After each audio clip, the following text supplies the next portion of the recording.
9월 17일 월요일 김성수의 시시각각입니다. 드디어 제3차 남북 정상회담이 하루 앞으로 다가왔습니다. 최소 2차례의 회담이 예정되어 있죠. 과연 어떤 결과가 예상이 될지 세계의 이목이 대한민국으로 집중되고 있습니다.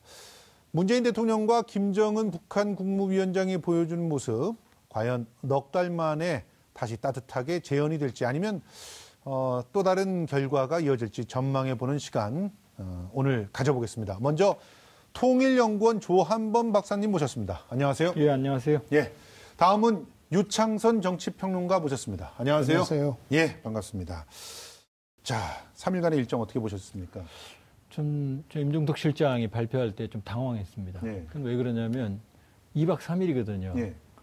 그러면 이제 문 대통령이 내일 가셔서 오전에 환영 행사가 있을 거고 아마 첫 회담은 오후에 있겠죠. 예. 그럼 이제 다음 날 오전에 회담을 하고 바로 지금 공동 성명, 공동 기자회견 얘기가 나오는 거거든요. 그렇죠. 원래 극적인 거라고 치면은 사실은 마지막 날, 그렇죠. 마지막 날까지 회담을 하고 마지막 날에 기자회견을 하거나 공동 성명을 하는 거거든요. 예. 그러면 이 위중한 상황, 뭐 모든 사람들이 아는 이번 정상회담의 숨은 그림은 역시 남북 관계도 중요하지만 비핵화에 얼마나 물꼬를 트느냐. 네. 오늘도 문재인 대통령이 그런 말씀하셨잖아요. 접점을 북미 간에. 예.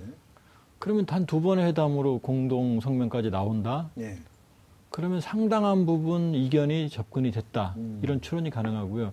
그럼 왜 다음 날일까 해봤더니 뭐 제 추론이 제가 좀 성급한 추론인지 모르겠지만 내일이 9월 19일이거든요. 그렇죠. 그러면 북미 그동안 비핵화 합의에서 가장 크게 도출됐던 합의가 9.19 공동성명입니다. 아, 예. 그렇기 때문에 9월 19일이라는 상징성을 감안한다 그러면 역시 비핵화 부분에서 모종의 합의가 나오거나 네. 아니면 김정은 위원장의 의지를 확인할 수 있는 확고한 의지가 나올 거다 이렇게 보여지고요. 예. 일정만 본다 그러면 그럼 19일 날 공동성명이나 기자회견이 있다 그러면 그럼 그날 오후하고 다음 날 오전이 남거든요. 그렇죠. 그럼 여기에는 아마 판문점 도보다리 산책을 능가하는 디테일한 세부적인 이벤트들, 그러니까 스토리가 있는 이벤트들로 채워지지 않을까 저는 그렇게 보고 있습니다. 예. 지금 사실은 말씀하신 대로 19일 날 오전에 이미 중요한 그런 메시지들은 다 정리돼서 나올 것 같다라고 하는 그런 예견들이 지금 쏟아져 나오고 있습니다. 그러면 그 이후에는 주로 말씀하신 대로 뭐 이벤트가 될 수도 있겠습니다만은 지금 수행원들 중에서 특별 수행원들이 많이 가서 뭐 시설도 참관하고 뭐 여러 가지 또 얘기들도 하지 않겠어요? 그러면서 또 내실들을 갖다 기하지 않을까 이런 추측들도 나오는데 이제 포인트들을 갖다 좀 짚어보도록 하겠습니다.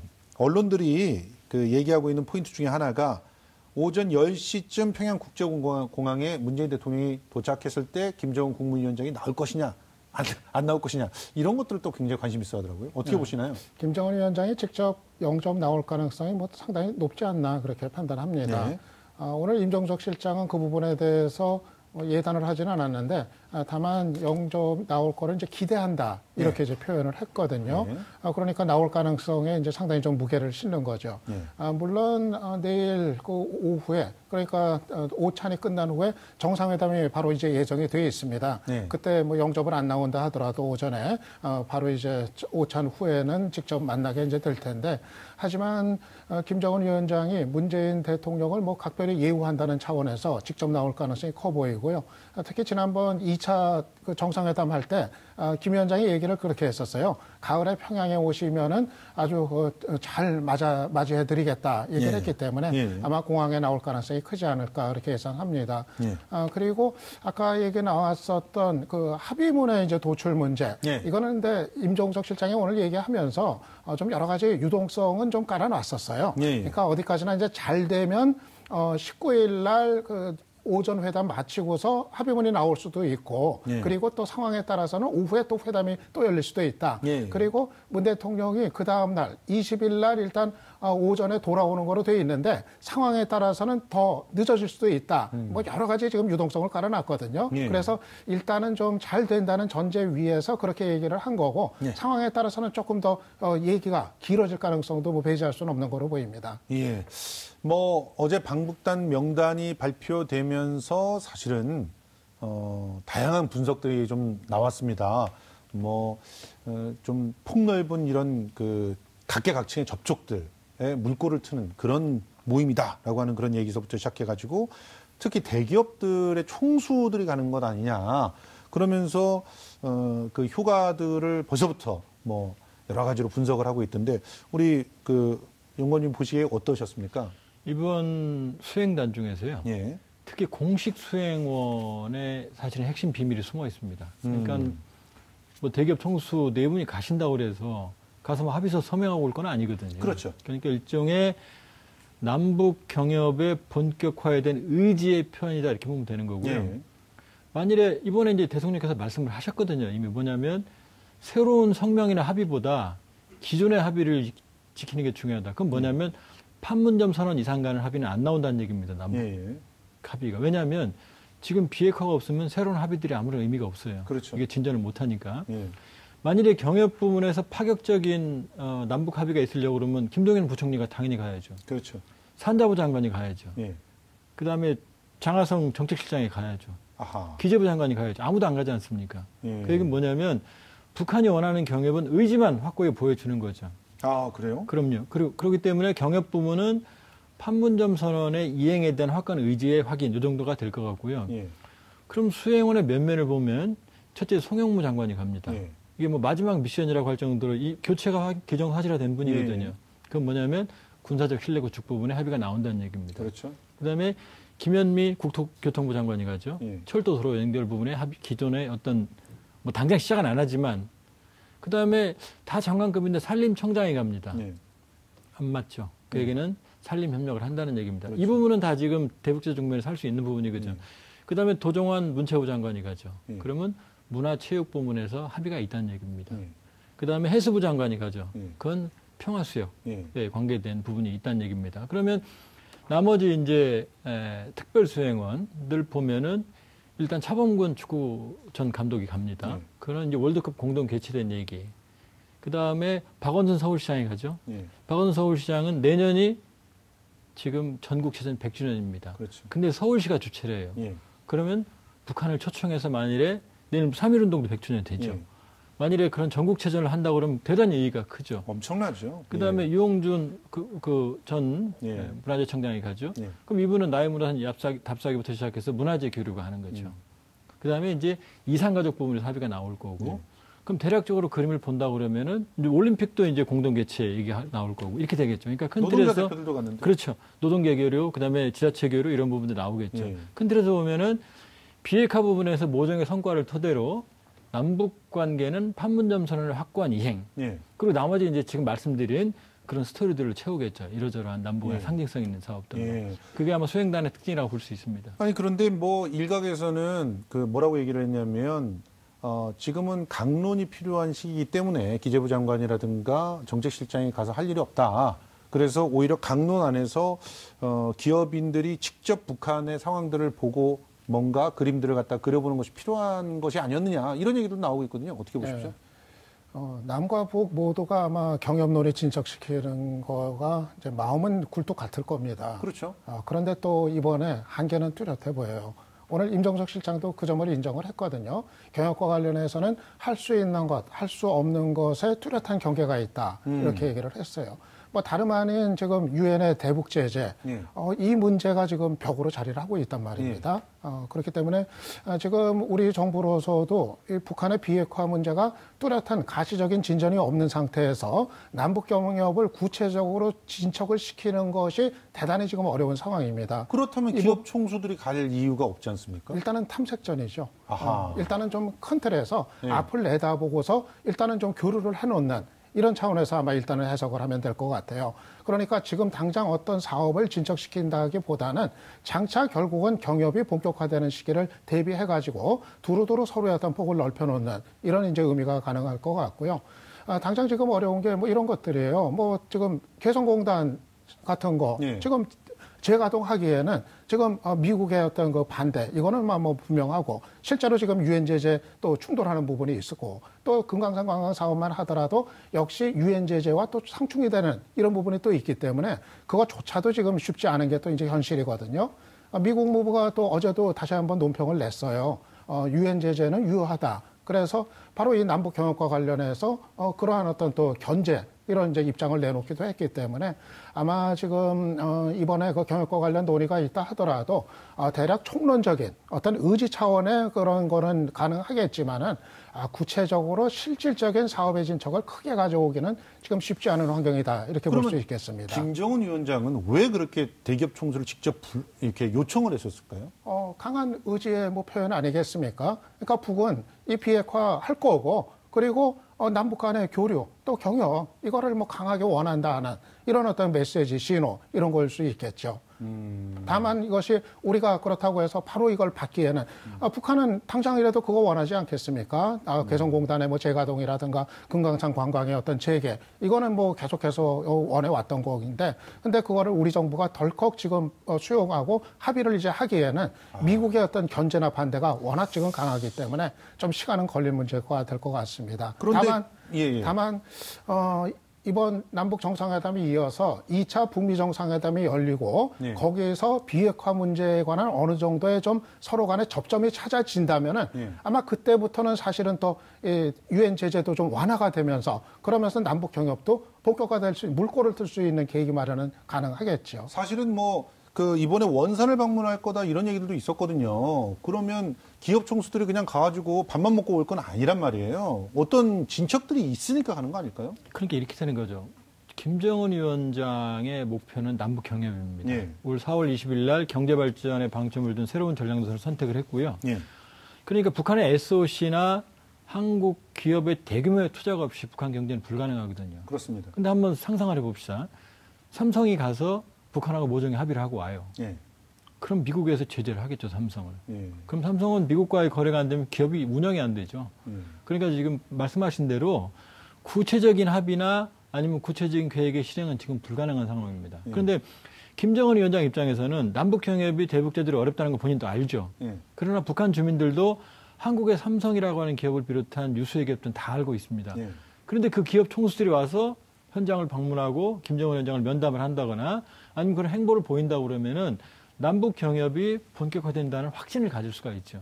그러니까 개성공단이나 여러 가지 남포나 이런 공단에서 북한이 상당한 경제적인 효과를 본 건 사실이지만 북한이 진정으로 하는 것은 한국의 대기업의 투자입니다. 그렇죠. 그런 대기업의 투자만이 북한의 미래, 경제의 미래를 확보할 수 있다는 걸 알 수 있기 때문에 그러니까 4대 그룹 총수가 가는 것 자체만으로도 상당한 효과는 기대할 수 있죠. 당장의 합의는 없더라도. 대내적인 효과라는 그렇죠. 거잖아요. 예, 근데 사실은 대외적인 어떤 효과들이 존재하기 때문에 김정은 위원장이 이렇게 그 기업인들을 갖다 굳이 꼭 넣어달라고 이렇게 요청을 한 거 아니었을까요? 일단 대내적인 효과가 크고요. 예.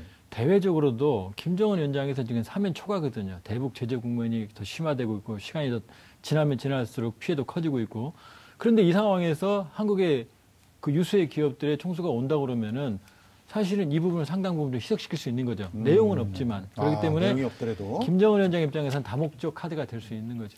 알겠습니다. 이전에 모든 걸 갖다 다 추정으로 다 알아볼 수는 없지만 이제 한번 이후의 결과들이 어떤 게 나올지 좀 지켜봐야 될 것 같은데요.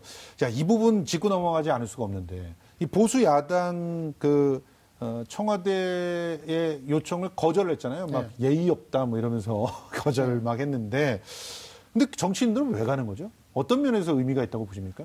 문재인 대통령 청와대 입장에서는 이번 방북 과정에 각계가 다 참여하는 이런 모습을 만들어가지고 좀 국민적 좀 합의에 기초한 남북 정상회담 이런 그림을 좀 강하게 원했던 것 같아요.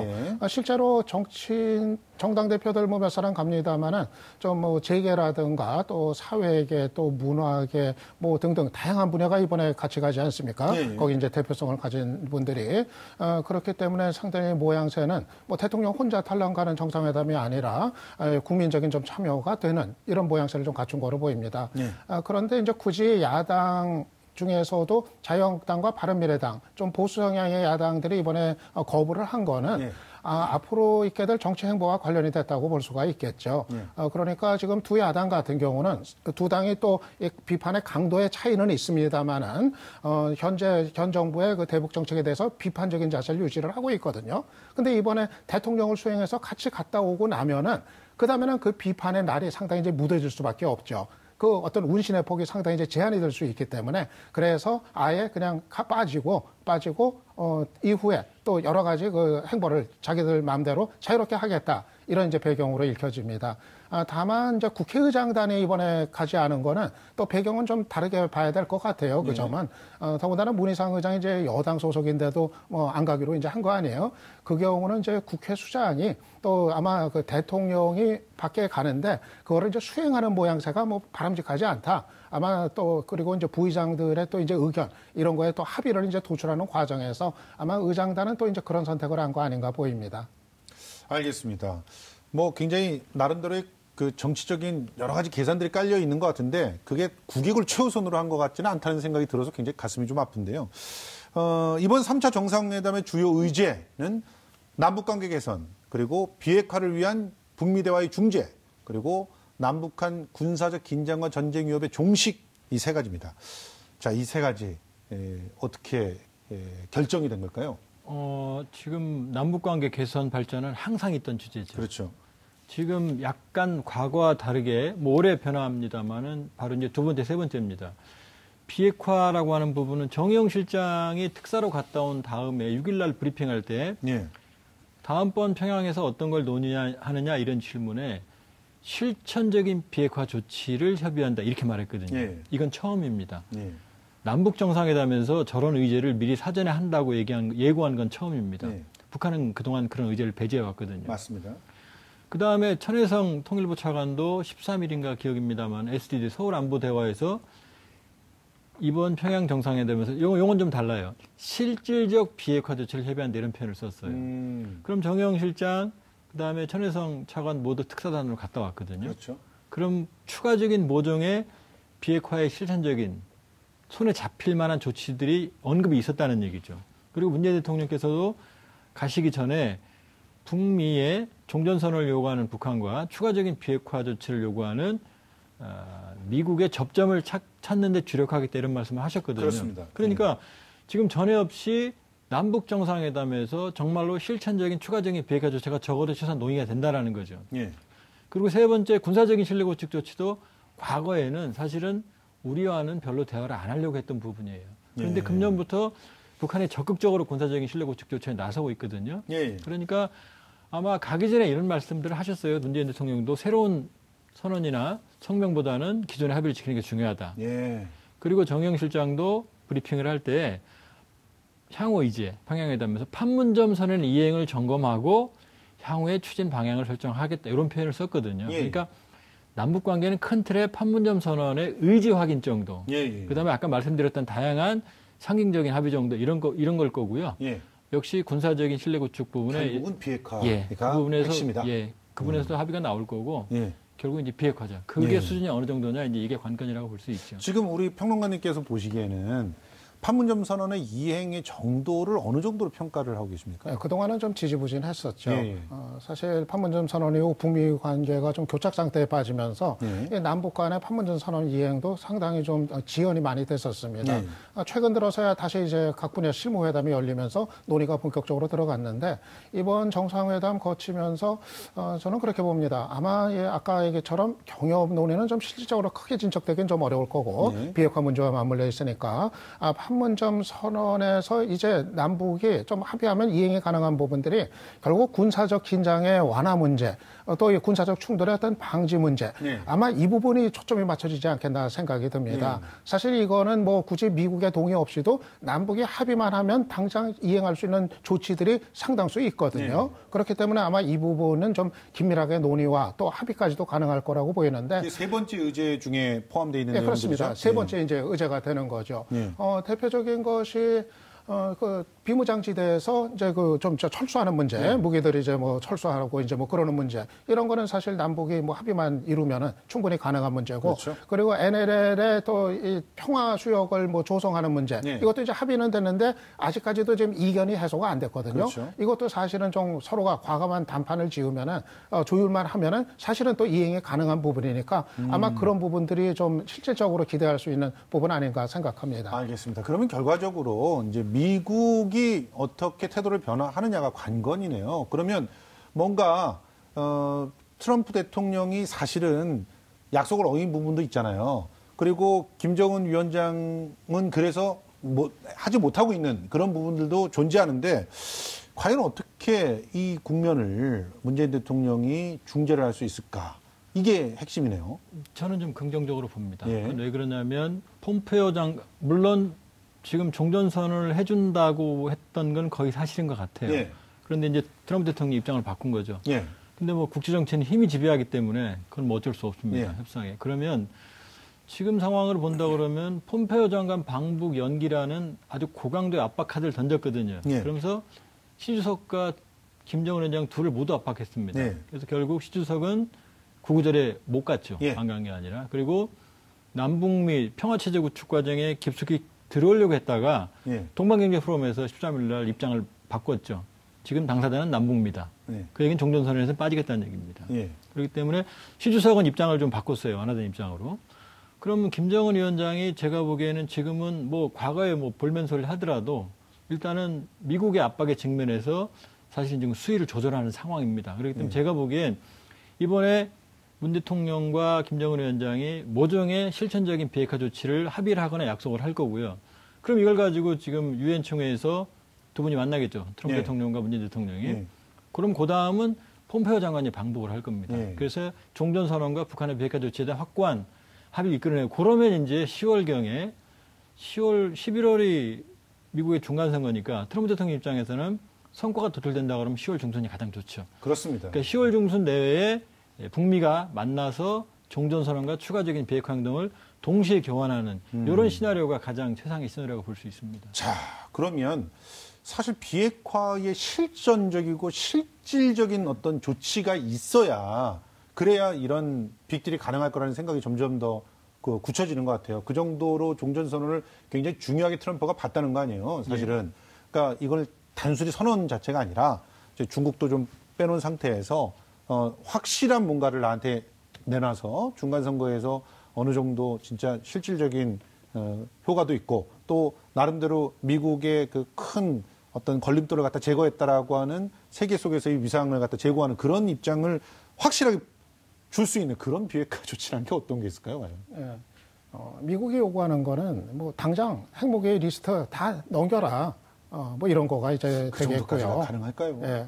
그러니까는 저 입장에 이제 차이인 거죠. 지금 이제 종전선언 문제예요. 일단은 우선 북한에서는 종전선언이라고 하는 거를 이 비핵화 과정에 입구로 생각을 하는 거고 예. 일단 그걸 하면은 비핵화하겠다 예. 이런 거고 반면에 이제 미국에서는 그걸 종전선언은 출구로 생각을 하는 거거든요. 그렇죠. 비핵화 다 하고 나면 그때 종전선언을 하겠다. 예. 그러니까 서로의 어떤 그 신뢰를 하지 못한 거에 따른 이 입장의 차이 이게 해소가 되지를 않고 있는 건데. 그런데 뭐 이러다 보니까 이제 일부에서는 김정은 위원장이 비핵화 의지가 없는 거 아니냐, 비핵화 물 건너간 거 아니냐, 또 이런 얘기도 하는데. 근데 역으로 말하면 미국이 종전에 의지가 없는 거 아니냐 이렇게 얘기할 수 있는 거 아닙니까? 그렇게 볼 수가 있는 거죠. 예. 북한 입장에서는. 예. 그래서 저는 김정은 위원장의 비핵화 의지는 좀 분명하다. 좀 그렇게 해석을 합니다. 예. 지난번에 우리 특사단이 평양에 갔을 때 김 위원장이 그런 얘기 하지 않았습니까? 트럼프 대통령의 첫 임기 내에 비핵화를 이루겠다. 예. 이 얘기를 공언을 이제 했거든요. 저는 거기에 상당히 실제로 진정성이 실려 있는 얘기라고 봅니다.